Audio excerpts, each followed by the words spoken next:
Hello everyone and welcome to triple I Q. और आज मैं आपको कुछ बहुत ही इंपॉर्टेंट टर्म्स बताऊंगा जो कि इलेक्ट्रिकल मशीन से है। यहाँ से हम लोग अपने पर यूनिट सिस्टम को कंटिन्यू कर रहे हैं। इससे पहले वाला आपका एक इंट्रोडक्शन वीडियो था जिसमें मैंने आपको बताया था पर यूनिट सिस्टम का ज़रूरत क्यों पड़ा और उसको हम लोग कैसे इम्प्लीमेंट करते हैं अपने कैलकुलेशन को ईजी करने के लिए।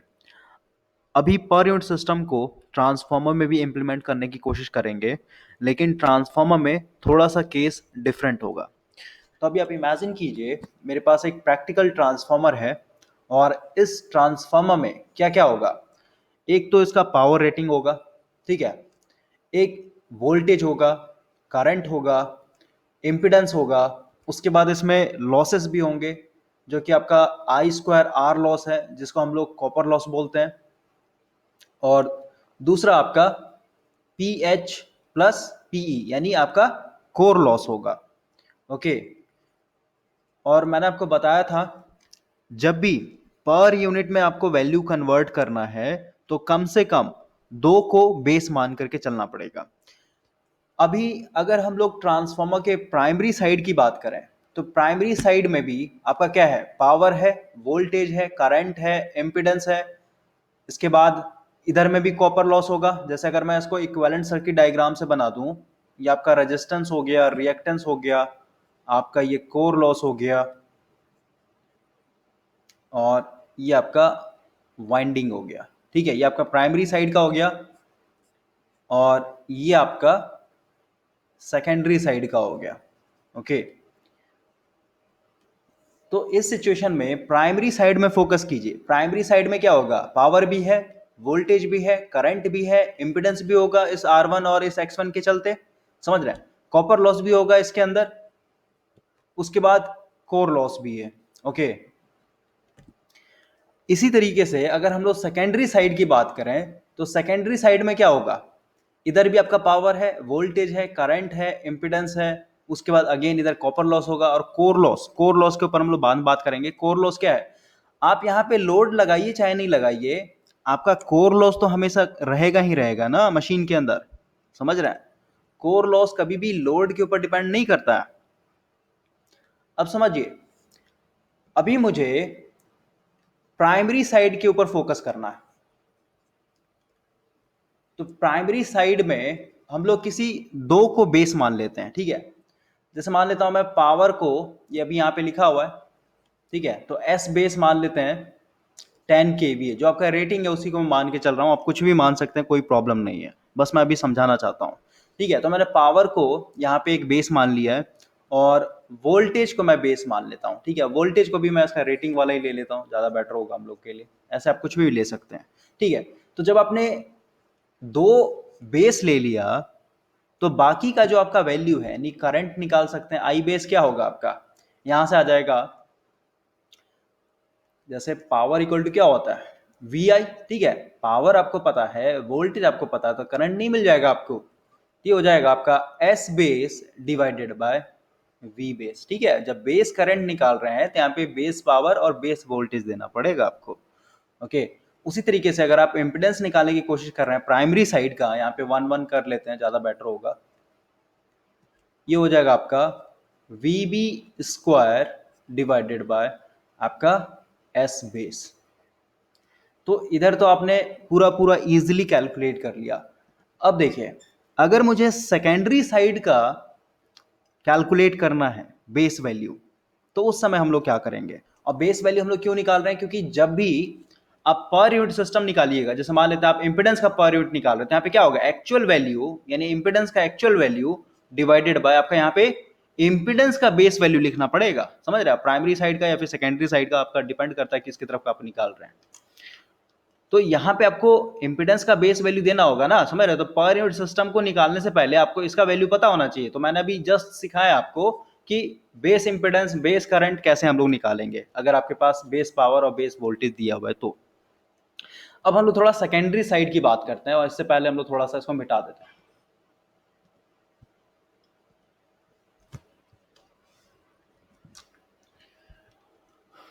देखिए, यहाँ पे लिखते हैं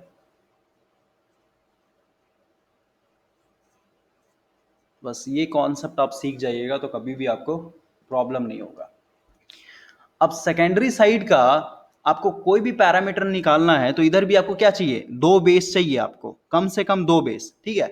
तो जब आप एक बार प्राइमरी में मान ले रहे हैं, प्राइमरी में आपने क्या माना, पावर को बेस माना और वोल्टेज को बेस माना, ठीक है।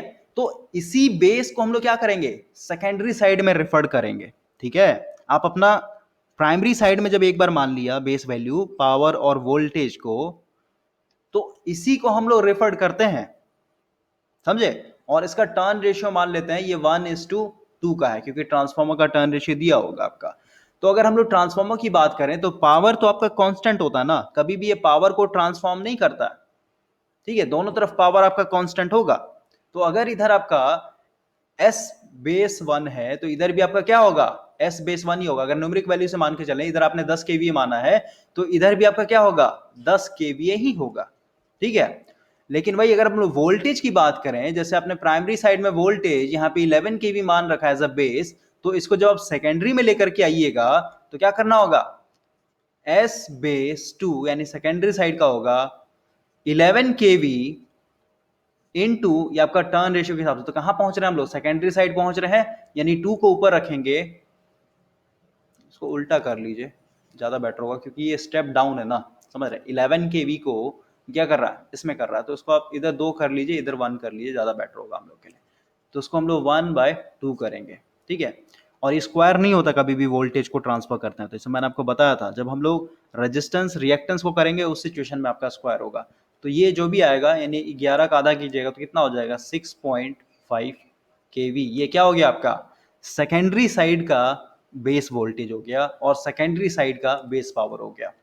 अब हम लोग को जब ये दोनों पता है तो इजीली आप यहां से क्या कर सकते हैं, सेकेंडरी साइड का बेस करंट निकाल सकते हैं और सेकेंडरी साइड का बेस इंपेडेंस निकाल सकते हैं।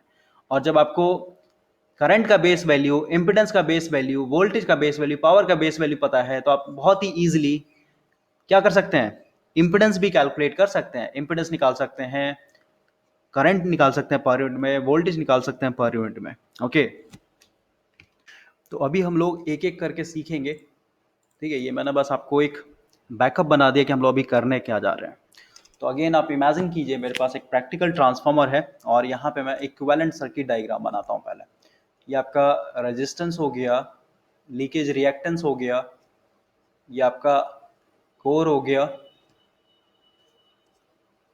और सेकेंडरी वाले डाटा को हम लोग रेफर्ड कर रहे हैं प्राइमरी साइड में, ठीक है। तो ये आपका R2 डैश हो गया, तो इसको हम लोग क्या लिखेंगे, R2 और ब्रैकेट में हो जाएगा आपका N1 डिवाइडेड बाय N2 का होल स्क्वायर, और इसके जगह हम लोग लिखेंगे X2 into N1 divided by N2 का होल स्क्वायर, ओके। और बाकी आप अपने ट्रांसफार्मर को इस तरीके से दिखा सकते हैं, ओके। आप इस तरह से वाइंडिंग दिखाए या ना दिखाए कोई फर्क नहीं पड़ता। ये आपका R1 हो जाएगा, X1 हो गया, ये आपका RC XM, और ये क्या है, एग्जैक्ट इक्विवेलेंट सर्किट डायग्राम है ट्रांसफार्मर का जब आपने सेकेंडरी वाले पैरामीटर को प्राइमरी साइड में रिफर्ड कर रखा है। और एक होता है आपका अप्रोक्सीमेट, तो अप्रोक्सीमेट में क्या करते हैं, ये जो आपका कोर लॉस है इस कोर को क्या कर सकते हैं, आगे हम लोग शिफ्ट कर सकते हैं, इसके पीछे मैंने आपका रीजन बताया था, ठीक है। तो अभी सेकेंड डायग्राम में या फिर यहीं पे हम लोग इसको थोड़ा सा मिटा करके, यहां से इसको मिटा करके आगे जोड़ देते हैं, ठीक है। इसको मैं यहां से ला करके इस तरीके से जोड़ देता हूं, ओके। तो ये क्या हो गया, अप्रोक्सीमेट इक्विवेलेंट सर्किट डायग्राम है। इसमें आपका थोड़ा सा एरर आएगा अगर आप रियली में एक एक वैल्यू को मतलब एज्यूम करके चल रहे हैं तो, ठीक है। लेकिन इस पे भी हम लोग का काम चल जाएगा, एनालाइज कर सकते हैं इसके ऊपर। अब देखिए, अभी अगर हम लोग टोटल रेजिस्टेंस की बात करें, क्योंकि ये R1 और ये आपका R2 डैश क्या है, सीरीज में आ गया ना, तो हम लोग अगर यहाँ पे R इक्विवेलेंट प्राइमरी साइड की बात करें तो क्या हो जाएगा आपका R1 plus R2 into N1 divided by N2 का होल स्क्वायर, ओके, ये क्या है, ये एक्चुअल वैल्यू है आपका, इसको मैं लिख देता हूं एक्चुअल वैल्यू, क्योंकि भाई जब आप वैल्यू लेके चलिएगा तो इसका कुछ वैल्यू होगा, 2 ओम होगा, 3 ओम होगा, इसका भी कुछ अपना वैल्यू होगा, ठीक है, तो ये आपका एक्चुअल वैल्यू है। उसी तरीके से अगर हम लोग रिएक्टेंस का देखें तो क्या हो जाएगा आपका x1 plus x2 into N1 divided by N2 का होल स्क्वायर, ये भी आपका क्या हो गया, एक्चुअल वैल्यू हो गया। लेकिन मुझे यहाँ पे पर यूनिट सिस्टम में कन्वर्ट करना है ना, समझ रहे हैं? तो एक्चुअल वैल्यू तो आपने फाइंड आउट कर लिया, ठीक है, रेजिस्टेंस का भी और रिएक्टेंस का भी।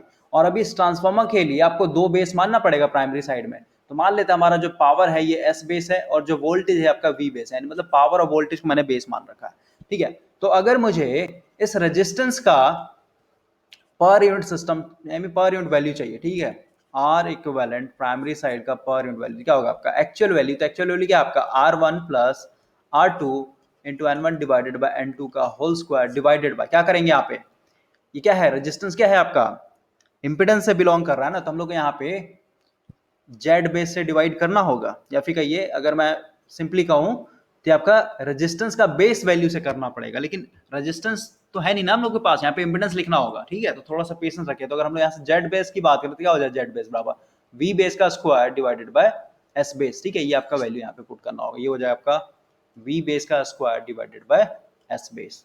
ओके, तो ये क्या हो गया आपका प्राइमरी साइड का आर इक्विवेलेंट का पर यूनिट वैल्यू है। उसी तरीके से आप रिएक्टेंस की बात करें तो यहाँ पे इसका जब पर यूनिट निकाली होती है हो जाए आपका x1 plus x2 into N one divided by N two का होल स्क्वायर डिवाइडेड बाय आपका हो जाएगा ये v बेस का square divided by s base, क्योंकि भाई ये भी इम्पिडेंस का ही पार्ट है ना, इसलिए हम लोग यहाँ पे z बेस से डिवाइड कर रहे हैं। ओके, देखिए यहाँ पे थोड़ा सा मैंने रब कर दिया है और अभी जो हम लोग का वैल्यू आया था R इक्विवेलेंट प्राइमरी साइड का पर यूनिट में ये लिखा हुआ है और X इक्विवेलेंट प्राइमरी साइड का पर यूनिट वैल्यू ये है आपका। अगर हम लोग इसी चीज को प्राइमरी साइड में रिफर ना करके, यानी अगर मैं यहाँ पे फिर से बनाऊं तो हम लोग क्या कर रहे हैं, प्राइमरी वाले पैरामीटर को, यानी प्राइमरी साइड में जो आपका पैरामीटर है R1 और X1, इसको क्या कर रहे हैं, सेकेंडरी साइड में रिफर्ड कर दे रहे हैं, ठीक है। तो जब आप सेकेंडरी साइड में रिफर्ड कीजिएगा, क्योंकि ये जो आपने निकाला है ना, ये क्या, ये कब आया आपका वैल्यू, जब आपने सेकेंडरी वाले पैरामीटर को प्राइमरी साइड में रिफर्ड किया है, ठीक है। तो अभी हम लोग केस 2 में प्राइमरी वाले पैरामीटर को सेकेंडरी साइड में रिफर्ड कर रहे हैं, ठीक है ना। तो उस सिचुएशन में हम लोग देखना चाहते हैं कि हमारा आर इक्विवेलेंट सेकेंडरी साइड का क्या होगा। सबसे पहले क्या होगा, ये आपका R2 वैसे का वैसे ही रहेगा प्लस R1 उठ के आया है सेकेंडरी साइड में, तो यहाँ पे क्या होगा N2 डिवाइडेड बाय N1 का होल स्क्वायर हो जाएगा। और उसी तरीके से अगर आप X इक्विवेलेंट सेकेंडरी साइड की बात करें तो क्या हो जाएगा आपका x2 plus x1 into N2 divided by N1 का होल स्क्वायर, ठीक है। ये आपका क्या है, ये एक्चुअल वैल्यू है जब आपने सेकेंडरी साइड में रिफर्ड कर दिया प्राइमरी वाले पैरामीटर को, ठीक है, ये आपका एक्चुअल वैल्यू है। अगर मुझे अभी पर यूनिट सिस्टम चाहिए, यानी पर यूनिट में वैल्यू चाहिए, तो मुझे क्या करना होगा, आर इक्विवेलेंट सेकेंडरी साइड का पर यूनिट वैल्यू चाहिए, तो यहाँ पे क्या होगा एक्चुअल वैल्यू, तो एक्चुअल वैल्यू तो आपने कैलकुलेट कर लिया, ये हो जाएगा R2 plus R1 into N2 divided by N1 का होल स्क्वायर डिवाइडेड बाय, यहाँ पे क्या करना होगा आपको, जेड बेस किधर का, सेकेंडरी साइड का, क्योंकि आप सेकेंडरी साइड में काम कर रहे हैं, ठीक है। तो अभी प्राइमरी साइड में जब आपने ये वैल्यू मान रखा है तो पावर तो आपका कांस्टेंट होगा, जो पावर प्राइमरी में वही पावर सेकेंडरी में, तो इधर भी बेस यानी सेकेंडरी साइड का भी बेस क्या होगा, एस बेस ही कहलाएगा पावर के लिए, ठीक है। लेकिन वोल्टेज की बात करें, यानी जब इस VB को उस साइड में भेजिएगा तो क्या हो जाएगा आपका VB into N2 divided by N1 करना पड़ेगा आपको। ये सेकेंडरी साइड का यहाँ पे लिख देता हूं मैं, एस बेस 1 यानी प्राइमरी साइड का जो बेस पावर है ये सेकेंडरी साइड के बेस पावर के बराबर होगा, ठीक है। और जो आपका वोल्टेज होगा V बेस 2, ये हो जाएगा आपका VB1 into N2 divided by N1, ठीक है। यानी अब ये दो बेस पता है आपको, तो यहाँ पे आप इम्पिडेंस तो निकाल सकते हैं ना, ठीक है। ये क्या होगा आपका वोल्टेज का स्क्वायर यानी VB1 का square into n2 divided by n1 का होल स्क्वायर। ठीक है, एक साथ में मैं नहीं कर रहा हूँ, इस तरीके कर रहा हूँ। ठीक है, क्योंकि भाई जेड बराबर क्या होता है, V square divided by power. ठीक है, तो वोल्टेज का स्क्वायर पूरा है ना, ये आपका पूरा का पूरा वोल्टेज है। ठीक है, इसको स्क्वायर करते क्या हो, इस पे स्क्वायर चढ़ेगा, इस पे स्क्वायर चढ़ेगा, डिवाइडेड बाय आपका पावर। तो पावर क्या हो जाएगा, एस बेस 1 लिखे या 2 लिखे, दोनों तो बराबर ही है ना। ओके, तो यहाँ पे एस भी रहने देते हैं क्योंकि हम लोग यहाँ पे एस भी लेके चल रहे हैं। ठीक है, तो दोनों तरफ सेम ही होगा। तो ये आपका क्या हो गया, जेड बेस हो गया सेकेंडरी साइड का। तो इस पूरे पैरामीटर को क्या करना है, यहाँ पे डिवाइड करना होगा जेड बेस। तो ये वैल्यू है बी बी, इधर 1 नहीं लिख रहे हैं ना, यहाँ पे 1 लिखा होने तो बी बी रहने देते हैं, ज़्यादा बेटर होगा। Into n2 divided by n1 का whole square divided by S base. अब देखिए, उसी तरीके से जब आप इस रिएक्टेंस के लिए निकालिएगा तो रिएक्टेंस के लिए भी आपको बस ये एक्चुअल वैल्यू है ही, बस इसको क्या करना होगा, इस बेस इंपेडेंस से डिवाइड कर देना होगा। अभी हम लोग को यहाँ पे एक बहुत ही इंपॉर्टेंट कॉन्सेप्ट मिलेगा। सबसे पहले यहाँ पे हम लोग स्पेस बना लेते हैं। ओके, ठीक है, देखिए अगर मैं इसको रीअरेंज करके लिखूं तो ये आपका पावर कहाँ चला जाएगा, ऊपर चला जाएगा। ठीक है, तो यहाँ पे नेक्स्ट स्टेप में एस बी यानी S base divided by V base, और कॉमन ले रहे हैं। देखिए, तो ये वाला टर्म और ये वाला टर्म क्या है, या फिर पहले एक स्टेप में लिख दे, तो बस मैंने पावर को ऊपर भेज दिया, बाकी आपका वैसे का वैसे ही रहेगा। ओके, इसको ऐसे रहने देते हैं, n2 डिवाइडेड बाय n1 का होल स्क्वायर, और ऊपर में आ जाएगा आपका r2 plus r1 into n2 divided by n1 का होल स्क्वायर। ओके, अब देखिए हम लोग क्या कर रहे हैं, ये वाला वैल्यू जो है कॉमन ले रहे हैं। ठीक है, तो क्या होगा आपका S base divided by V base, और कॉमन ले रहे हैं ऊपर से भी और नीचे से भी, तो ये हो जाएगा n2 डिवाइडेड बाय n1 का होल स्क्वायर, और नीचे में भी आपका n2 डिवाइडेड बाय n1 का होल स्क्वायर, और अंदर में क्या बचेगा आपका, ये हो जाएगा r2 के पास तो है नहीं, है r2 के पास है नहीं, इसका मतलब क्या, नीचे में आपका ये डिवाइड हो जाएगा n2 डिवाइडेड बाय n1 का होल स्क्वायर, यहाँ पे क्या बचेगा प्लस r1। ओके, ये देखिए, तो ये से ये कैंसल आउट हो जाएगा। इसका मतलब क्या हुआ, आर इक्विवेलेंट सेकेंडरी साइड का पर यूनिट वैल्यू ये आ जाएगा आपका S base divided by V base, और ब्रैकेट में आ जाएगा आपका R2। अब देखिए, तो N2 डिवाइडेड बाय N1 है, इसको पलट दूं तो ये ऊपर चला जाएगा। ठीक है, यानी इसके साथ मैं लिख सकता हूं N1 डिवाइडेड बाय N2 का होल स्क्वायर प्लस R1। ठीक है, ये आपका क्या हुआ, सेकेंडरी साइड का आर इक्विवेलेंट पर यूनिट में वैल्यू है।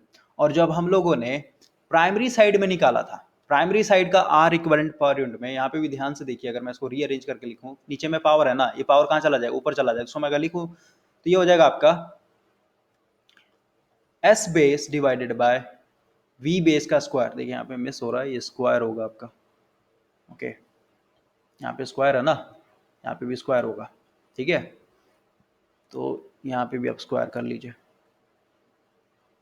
और ये भी आपका स्क्वायर हो जाएगा। ठीक है, ये आपका अभी वैल्यू आया। देखिए, पावर को आपने ऊपर भेज दिया तो क्या बचेगा आपका S base divided by V base का स्क्वायर, और ब्रैकेट में क्या होगा आपका R1 plus R2 into N1 divided by N2 का होल स्क्वायर। अगर आप इसको देख रहे हैं और इसको देख रहे हैं तो देखिए, तो दोनों सेम है कि नहीं है, R2 के साथ into N1 divided by N2 का होल स्क्वायर यहाँ पे भी है, और R1 यहाँ पे भी। इसका मतलब क्या हुआ, जो आपका पर यूनिट वैल्यू होता है, चाहे आपका रेजिस्टेंस का हो, रिएक्टेंस का हो, या फिर इम्पिडेंस का हो, ये दोनों तरफ बराबर होता है। ठीक है, चाहे प्राइमरी साइड का हो या फिर सेकेंडरी साइड का दिया हो, आप कह नहीं सकते कि किस साइड का, दोनों साइड बराबर होगा। ओके, उसी तरीके से आप रिएक्टेंस निकालते हैं तो रिएक्टेंस का भी जो वैल्यू आप प्राइमरी साइड में रिफर करके निकाल रहे हैं वही आपका सेकेंडरी साइड में भी मिलेगा। ठीक है, उसी तरीके से जैसे ये तो मैंने ब्रेक करके दिखाया ना, सिंपली आर को अलग करके, रिएक्टेंस को अलग करके। इसी तरीके से आप इंपिडेंस की बात करें, डायरेक्ट अगर आप इंपिडेंस निकालना चाहते हैं तो यहाँ पे एस बेस प्राइमरी साइड का हो गया, वी बेस आपका प्राइमरी का ही है। अब यहाँ पे हम लोग इम्पिडेंस का पर यूनिट वैल्यू निकालना चाहते हैं, क्या हो जाएगा एक्चुअल वैल्यू, तो एक्चुअल वैल्यू डिवाइडेड क्या होगा आपका जेड बेस। एक्चुअल वैल्यू क्या लिखूंगा मैं यहाँ पे आर प्लस जे एक्स, इस तरीके से दिया रहेगा आपका, डिवाइडेड बाय यहाँ पे क्या होगा आपका बेस वैल्यू। बेस वैल्यू क्या लिखेंगे हम लोग, ये जब मान रखा है यहाँ से तो डायरेक्ट आपका जेड बेस निकलेगा ना, V B square divided by S base. ठीक है, पावर आपका ऊपर चला जाएगा और नीचे में आपका वोल्टेज का स्क्वायर। तो ये आपका क्या हुआ प्राइमरी साइड का हुआ। इसी तरीके से आप सेकेंडरी साइड में रिपोर्ट करके निकालते हो, दोनों का वैल्यू सेम आएगा। ठीक है, तो आप पर यूनिट सिस्टम में कभी भी ये नहीं बता सकते हैं कि आपका प्राइमरी साइड का है या सेकेंडरी साइड का, क्योंकि आपने देखा दोनों तरफ का क्या होता है पॉइंट वैल्यू सेम रहता है, रेजिस्टेंस का भी, रिएक्टेंस का भी, इंपिडेंस का भी। क्योंकि रेजिस्टेंस और रिएक्टेंस जब दोनों साइड बराबर है भाई, तो इंपिडेंस भी तो उसी का कॉम्बिनेशन है ना, रिएक्टेंस और रेजिस्टेंस के चलते ही मिल रहा है। तो आप कह सकते हैं इंपिडेंस भी आपका क्या होगा दोनों साइड का बराबर होता है। ओके, अब थोड़ा सा हम लोग आगे बढ़ते हैं। यहाँ पे रिएक्टेंस का भी मैं करके बता देता हूँ ताकि आपका रिवाइज हो जाए।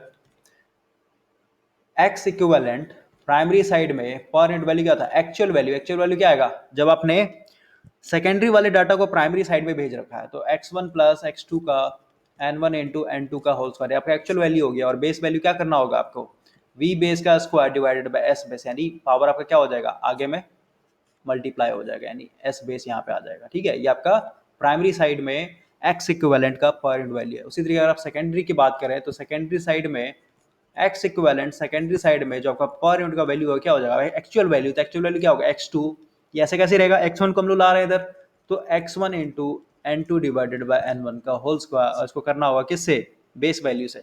तो अगेन आपने प्राइमरी साइड में एस बी और वी बी को क्या मान रखा है बेस पावर और बेस वोल्टेज मान रखा है, तो उसको क्या करेंगे सेकेंडरी साइड में रिफर करेंगे। सेकेंडरी साइड में पावर तो आपका सेम रहेगा, लेकिन जो आपका वोल्टेज होगा, वोल्टेज जब आप रिफर कीजिएगा तो ये हो जाएगा आपका वी बी टू बराबर वी बी का स्क्वायर, और इसको जब भेज रहे हैं तो क्या हो जाएगा N two divided by N one. Okay, और ये स्क्वायर नहीं होगा, V B N two divided by N one. ठीक है, अब यहाँ से आप जेड बेस निकाल लीजिए, सेकेंडरी साइड का क्या हो जाएगा वी बी का स्क्वायर, क्योंकि पूरा स्क्वायर होता है N two divided by N one का whole square divided by S base. इसको आप यहाँ पे पुट कीजिए, और जिस तरीके से अभी रीअरेंज किया हम लोगों ने उसी बेसिस पे जब कीजिएगा तो आपको पता चलेगा जो reactance per unit value primary side में है वही आपका सेकेंडरी साइड में भी होगा। तो यहाँ से आप एक इंपॉर्टेंट लिख लीजिए जेड पर यूनिट या फिर कहिए आर पर यूनिट। ठीक है, ये बराबर होगा, अगर प्राइमरी का है तो ये बराबर होगा आपका सेकेंडरी साइड का भी। ठीक है, या फिर कहिए अगर आपका इस तरीके से लिखा हुआ है, मान लेते हैं 0.2 ओम, अब ऐसे कीजिए R1 पर यूनिट वैल्यू जब ये दिया हुआ है तो आप ये नहीं कह सकते हैं कि प्राइमरी साइड का है सेकेंडरी साइड का है। ठीक है, दोनों साइड में होता है। ठीक है, दोनों की तरफ का है ये, इसमें कंफ्यूज नहीं होगा। तो यहाँ पे R1 लिखने का कोई जरूरत ही नहीं है। ठीक है, ये आपको कभी भी नहीं लिखा होगा कि प्राइमरी साइड का सेकेंड, बस यहाँ पे लिख दिया जाएगा कि ट्रांसफार्मर का जो आपका इम्पिडेंस है पर यूनिट वैल्यू जो इम्पिडेंस है ये आपका 0.2 ओम है, या फिर कहीं रिएक्टेंस जो है इतना है आपका है। तो उस तरीके से आप इजीली कैलकुलेट कर सकते हैं, आपको पता हो जाएगा कि ये आपका प्राइमरी का भी है और सेकेंडरी का है, दोनों साइड में काम कीजिए कोई फर्क नहीं पड़ेगा आपको। ठीक है, तो ये दो न्यूमेरिकल हम लोग सॉल्व करेंगे तो वहां से आपका कॉन्सेप्ट क्लियर हो जाएगा।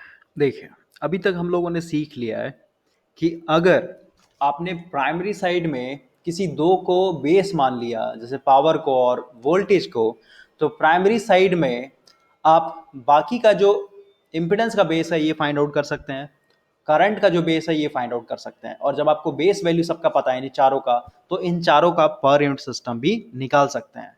और जब प्राइमरी में एक बार आपने दो बेस वैल्यू मान लिया, तो इसी को हम लोग क्या करेंगे, अगर आपको सेकेंडरी साइड में पर यूनिट सिस्टम चाहिए तो इसी को हम लोग क्या करते हैं रिफर्ड करते हैं। तो पावर आपका ट्रांसफार्मर में सेम रहता है तो ये वही का वही रहेगा। वोल्टेज जो है जिस तरीके से हम लोग रिफर्ड वैल्यू में सीखे हैं उसी तरीके से यहाँ पे भी आपको ट्रांसफर करना पड़ेगा। ठीक है, और जब आप इस साइड का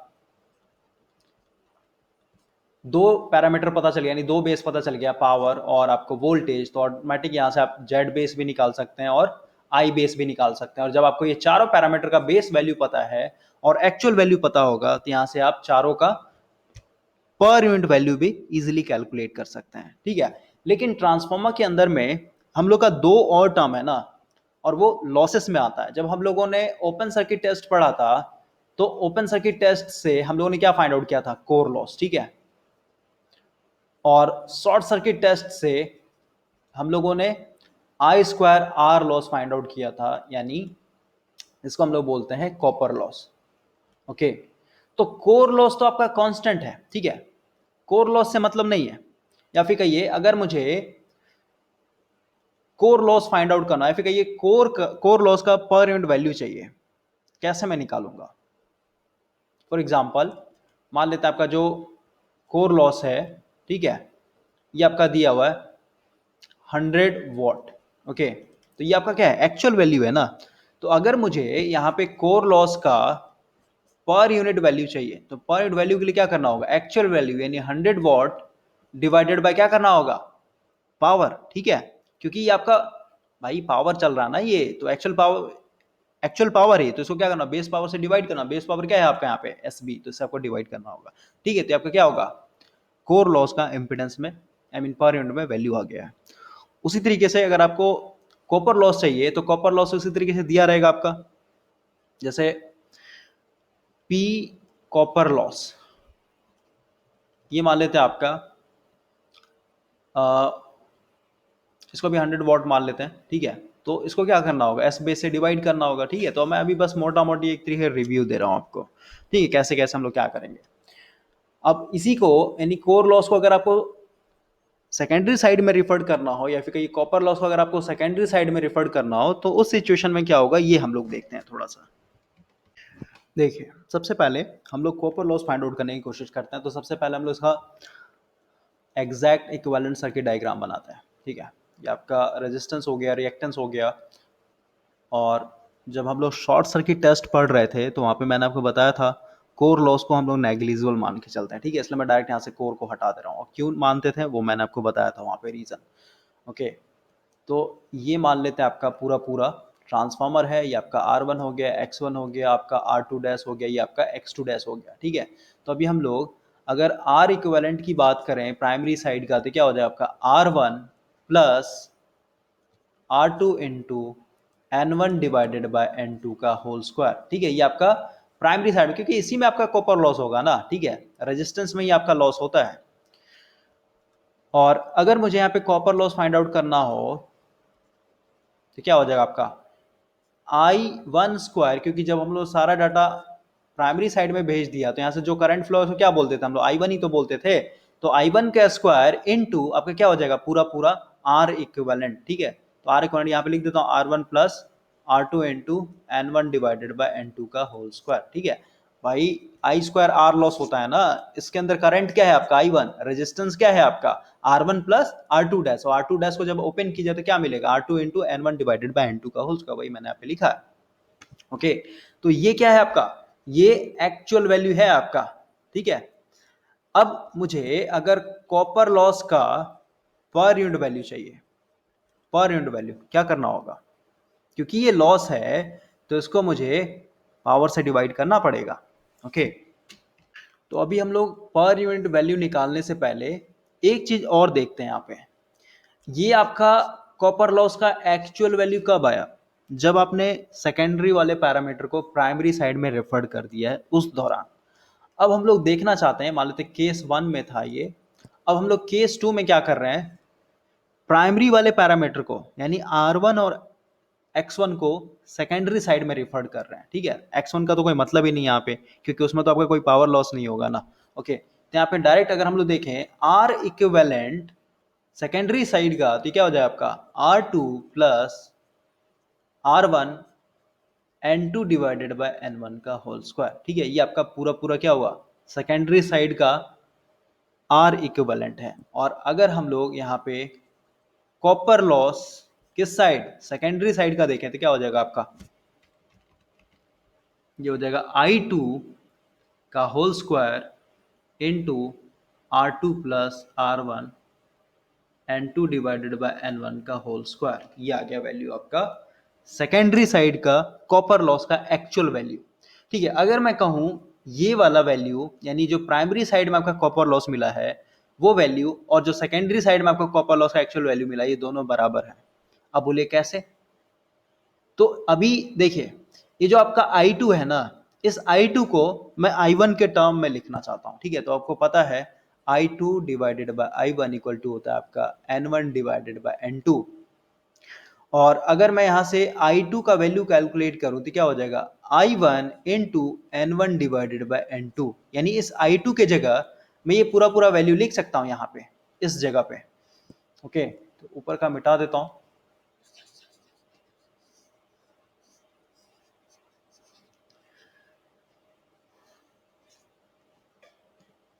देखिए अभी हम लोग लिख रहे हैं तो जो आपका कॉपर लॉस सेकेंडरी साइड का, इसके जगह हम लोग लिखेंगे I1 का square into N1 divided by N2 का स्क्वायर, और ब्रैकेट में हो जाएगा आपका R2 plus R1 into N2 divided by N1 का होल स्क्वायर। ओके, अभी हम लोग क्या कर रहे हैं, इस पूरे को अंदर में मल्टीप्लाई कर रहे हैं, तो ये हो जाएगा आपका I1 का square into N1 divided by N2 का whole square into R2 plus I1 का square into N1 divided by N2 का whole square into N2 divided by N1 का होल स्क्वायर इंटू R1। ठीक है, कुछ नहीं किया मैंने, इसको बस मल्टीप्लाई किया, एक बार इसके साथ और एक बार इसके साथ, ब्रैकेट तोड़ा है मैंने। ठीक है, तो आप ध्यान से देखें, N1 N1 कैंसिल आउट हो जाएगा, ये कैंसिल आउट हो जाएगा। ठीक है, नहीं पूरा टर्म खत्म हो गया। क्या बचा हम लोग के पास, I1 square N1 divided by N2 का whole square into R2 plus I1 square into R1। Okay, अब देखिए तो यहाँ पे भी I1 स्क्वायर है और यहाँ पे भी आपका I1 स्क्वायर, इसको कॉमन ले लेता हूँ मैं, क्या हो जाएगा आपका I1 स्क्वायर और अंदर में हो जाएगा आपका R1 plus N1 divided by N2 का whole square into R2। Okay, ये क्या है, कॉपर लॉस सेकेंडरी साइड का। तो अगर आप ध्यान से देखें, ये वाला वैल्यू और ये वाला वैल्यू दोनों बराबर है कि नहीं है, देखिए तो समझ में आ रहा है। यहाँ पे भी N1 डिवाइडेड बाय N2 का होल स्क्वायर इंटू R2 है। ओके, और यहाँ पे भी है। इसका मतलब क्या हुआ, आप कॉपर लॉस को प्राइमरी साइड में रिफर्ड कीजिए या फिर सेकेंडरी साइड में रिफर्ड कीजिए, आपका दोनों जगह सेम वैल्यू आएगा। ओके, एक्चुअल वैल्यू का। और अभी ये आपका लॉस है भाई, ये कॉपर लॉस है ना, समझ रहे हैं, आपका कॉपर लॉस है, यानी इसका अगर मुझे पर यूनिट वैल्यू चाहिए तो इसको मुझे क्या करना होगा, पावर से डिवाइड करना होगा, एस बेस, और इसको भी एस बेस से। और आपको पता है प्राइमरी साइड में जो पावर होता है प्राइमरी का और सेकेंडरी का, ये दोनों बराबर होता है। इसका मतलब क्या हुआ, जो भी आपका कॉपर लॉस का पर यूनिट में वैल्यू दिया हुआ है वो क्या है, दोनों साइड की तरफ का है, क्योंकि दोनों साइड आप देख रहे हैं इक्वल है आपका। अगर मैं इसको पर यूनिट में कन्वर्ट करना चाहूं तो मुझे इसको डिवाइड करना होगा ना एस बेस से, इसको भी एस बेस से, क्यों, क्योंकि ये पावर है आपका, पावर लॉस है, समझ रहे हैं। और देख रहे हैं दोनों क्या होगा, क्योंकि दोनों साइड में एस बेस क्या होता है, सेम होता है, और ऊपर वाला जो एक्चुअल वैल्यू दोनों सेम है। इसका मतलब क्या हुआ, दोनों साइड का जो पर यूनिट वैल्यू आएगा वो दोनों कांस्टेंट होगा, सेम होगा। देखिए अभी आपको यहाँ पे एक बहुत ही इंपॉर्टेंट कॉन्सेप्ट सीखने को मिलेगा। हम लोगों ने कॉपर लॉस पढ़ा है, या फिर कहिए कॉपर लॉस फाइंड आउट करने के लिए हम लोग क्या कर रहे थे, शॉर्ट सर्किट टेस्ट कर रहे थे। और शॉर्ट सर्किट टेस्ट हमेशा हम लोग रेटेड करंट के ऊपर परफॉर्म करते हैं। ठीक है, तो अभी आप इमेजिन कीजिए मेरे पास एक प्रैक्टिकल ट्रांसफार्मर है और इसके ऊपर अभी हम लोग शॉर्ट सर्किट टेस्ट करना चाहते हैं। इसका कुछ ना कुछ रेटिंग होगा, मान लेते हैं ट्रांसफार्मर आपका 200 kV पावर रेटिंग है, और ये जो वोल्टेज कर रहा है ये 33 kV, और इस साइड में मान लेते हैं आपका 11 kV। ओके, और इसका कुछ ना कुछ टर्न रेशियो होगा, तो मान लेते हैं 2:1 है, अपने मर्जी से मैं दे दे रहा हूँ। अगर हम लोग इसका इक्विवेलेंट सर्किट डायग्राम देखें, आपका ये R1 हो जाएगा, X1 हो गया, और यहाँ पे हम लोग शॉर्ट सर्किट टेस्ट परफॉर्म कर रहे हैं। तो मैंने बताया था कोर को हम लोग क्या करते हैं, अवॉइड करके चलते हैं, क्योंकि कोर के अंदर आपका वोल्टेज बहुत ही कम होता है, वोल्टेज बहुत कम है, उसके चलते करंट जो फ्लो हो रहा है वो भी बहुत ही कम है, और करंट फ्लो और वोल्टेज कम है तो सीधी सी बात है वहाँ पे पावर लॉस भी कम होगा, इसलिए हम उसको अवॉइड करके चल रहे थे। और ये आपका मान लेते हैं R2 डैश, यानी सेकेंडरी साइड के पैरामीटर को हम लोगों ने प्राइमरी साइड में भेज रखा है, और ये हो गया आपका X2 डैश, और इसको हम लोग इधर क्या कर रहे हैं, शॉर्ट करते थे, तो शॉर्ट कर दिया मैंने। और यहाँ पे आपका प्लस माइनस क्या हो जाएगा, आपका वेरिएबल वोल्टेज सोर्स लगा हुआ है, और ये वोल्टेज क्या होना चाहिए, 2 से 12%। इसी वोल्टेज पे, क्योंकि आपने यहाँ पे शॉर्ट कर रखा है, इसी वोल्टेज पे क्या हो जाएगा, रेटेड करंट फ्लो होने लगेगा। ओके, तो अभी देखिए केस 1 मान के चल रहा हूं, अभी ये ट्रांसफार्मर का क्या दिया हुआ है, एक्चुअल रीडिंग दिया हुआ है, रेटिंग दिया हुआ है। ठीक है, तो अगर हम लोग एक्चुअल करंट की बात करें, करंट अगर निकालने की कोशिश करें, रेटेड करंट क्या होगा इसका, तो आपको पता है फॉर्मूला, पावर इक्वल टू होता है वी आई। ठीक है, पावर आपको दिया हुआ है 200 गुना 1000 करना होगा, बराबर वोल्टेज आपका दिया हुआ है 33 गुना क्या करना होगा यहाँ पे 10 का पावर 3 इनटू करंट। और ये जो करंट मिलेगा ये कौन सा मिलेगा, रेटेड करंट मिलेगा आपको, क्योंकि आप रेटेड पावर और रेटेड वोल्टेज का फॉर्मूला लगा रहे हैं यहाँ पे, समझे। ये से ये कैंसिल आउट हो जाएगा, यानी यहां से करंट मिलेगा आपको 200 डिवाइडेड बाय 33, ये क्या मिलेगा आपको, रेटेड करंट मिलेगा। तो ये आपने क्या किया, ये अभी हम लोग नॉर्मल कैलकुलेशन कर रहे हैं, समझे। लेकिन जब हम लोग पर यूनिट सिस्टम में आएंगे तो यहाँ पे आपको दो वैल्यू मानना पड़ेगा बेस। जैसे मान लेते हैं यहाँ पे जो बेस पावर मान रहा हूं ये 200 केवीए मान ले रहा हूं, यानी जो इसका एक्चुअल पावर रेटिंग है उसी को मैं बेस मान ले रहा हूं, और जब का बेस वोल्टेज है ये एक्चुअल जो वोल्टेज है उसी को मैं मान ले रहा हूं बेस वोल्टेज। ओके, तो अभी देखिए, तो अगर मैं यहाँ पे करंट का बेस वैल्यू निकालना चाहूं तो करंट का बेस वैल्यू क्या मिलेगा मुझे, एक्चुअल वैल्यू के बराबर मिलेगा, समझ रहे हैं। क्योंकि यहाँ पे जब आप ये दो को बेस मान रहे थे, यहाँ पे जब आई बेस निकाले यहाँ पे वही होगा ना, 200 केवीए डिवाइडेड बाय आपका क्या हो जाएगा 33 केवीए, आई मीन 33 केवी। ठीक है, इसका मतलब क्या हुआ 200 डिवाइडेड बाय 33 ही तो मिलेगा, समझ रहे हैं। यानी आई बेस जब यहाँ पे निकाल रहे तो किसके बराबर मिलेगा, रेटेड करंट के बराबर मिलेगा। क्लियर।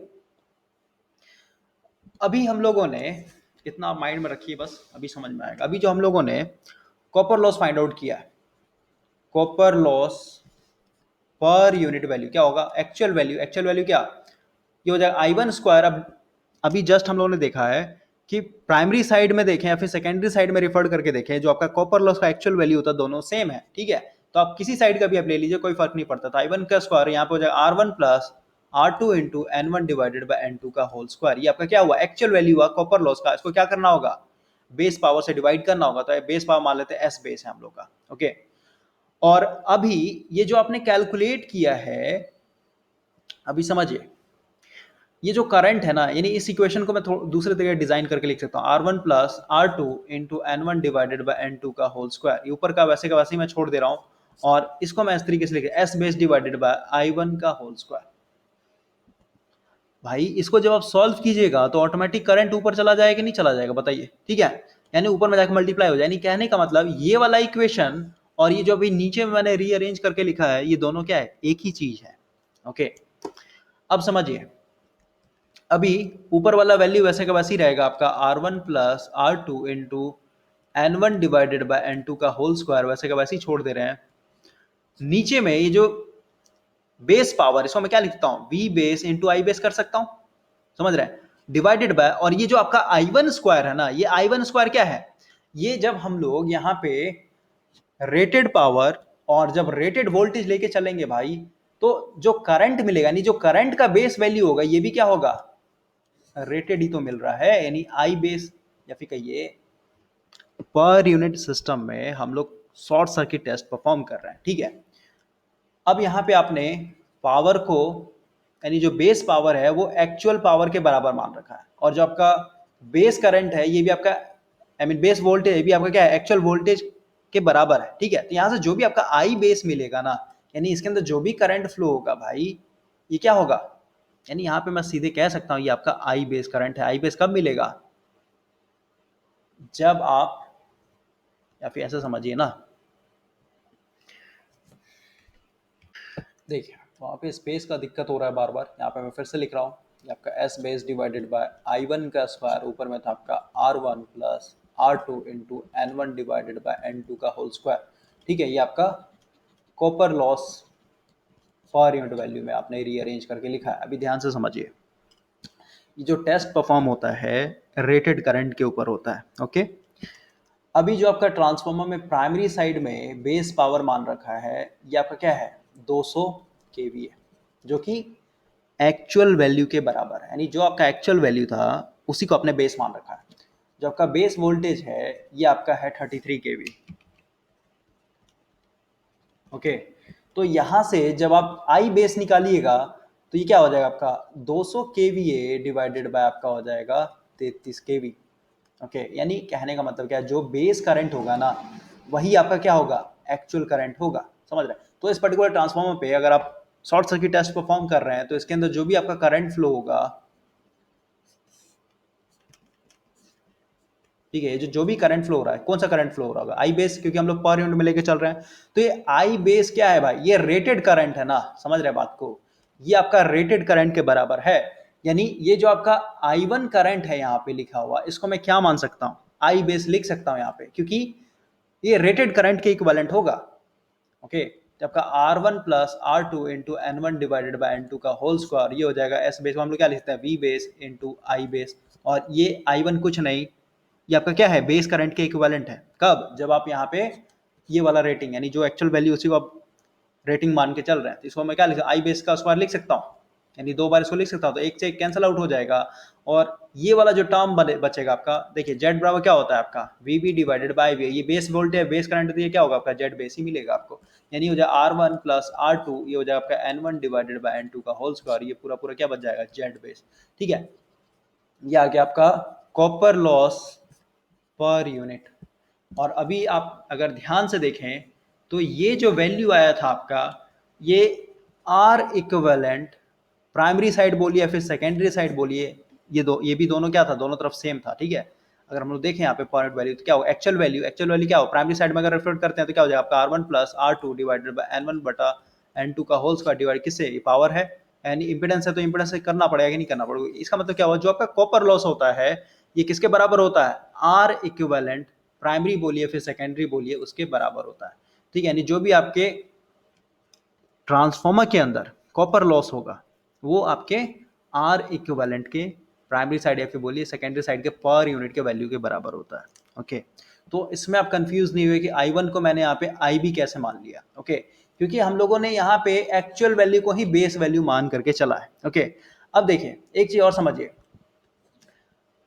आप बोलिएगा कि जरूरी थोड़ा ना कि ये जो पावर है, ये जो वोल्टेज है, इसको मैं बेस वैल्यू के, मतलब जो आपका एक्चुअल वैल्यू उसी को मान के चलूं, मैं तो कुछ भी मान सकता हूं ना। ठीक है, लेकिन भाई यहाँ पे क्वेश्चन आता है कि आप कॉपर लॉस कर रहे हैं फाइंड आउट, कॉपर लॉस हमेशा रेटेड करंट के ऊपर आता है।